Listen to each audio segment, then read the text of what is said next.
Mr. Putin downplaying it as a special military operation. President Biden called it a premeditated attack and a brutal assault. Whatever you call it, a deadly war has broken out in Europe, and it's having a ripple effect across the globe. And here are the latest headlines. Russian forces have seized control of the Chernobyl nuclear power plant after a fierce battle. Mr. Biden ordering a series of stronger sanctions against Russia. European Union leaders then following suit. Meanwhile, the Pentagon said it was sending another 7,000 troops to Europe to help reassure NATO allies. All this as tens of thousands of people try to flee Ukraine through Poland. So much to unpack today.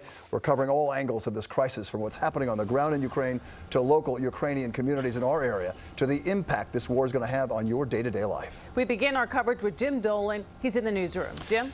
Sade, there is war today in Europe and all that war entails. Soldiers and civilians are dying there now, families scrambling from their homes and headed for the border. What seemed secure when they went to bed last night, caught now in the frightening crosshairs of what President Biden calls Vladimir Putin's naked aggression. And that today was on full display.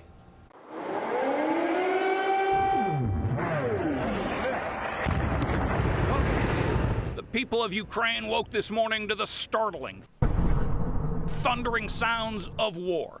Ukraine was invaded overnight by Russian ground and air forces. The busy streets of a civilized and peaceful nation gave way to the unimaginable. We are an independent country, Ukraine, and we are totally not same as Russians. And we don't want to be a part of Russia or any other country. It's really getting very emotional. And I cannot believe it's happening, really. They huddled in subway stations, hoping they were safe there from Putin's missiles, with their pets and with their children, as the war around them raged. Russian attack helicopters were on the move at dawn, taking Ukrainian airfields. Soldiers came from the north through Belarus and from the south through Crimea, and they came by the hundreds across the 1,400-mile-long border with Russia. Putin is the aggressor.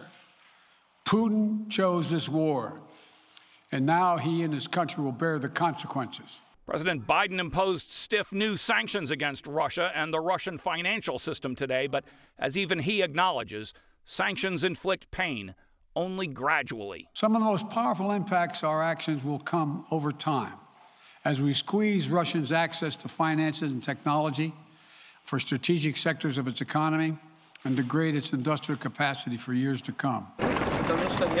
Neighboring Moldova and Poland are bracing now for a flood of refugees already underway. Everybody is in Kyiv now, and they are calling us and telling what is going on, and it's awful.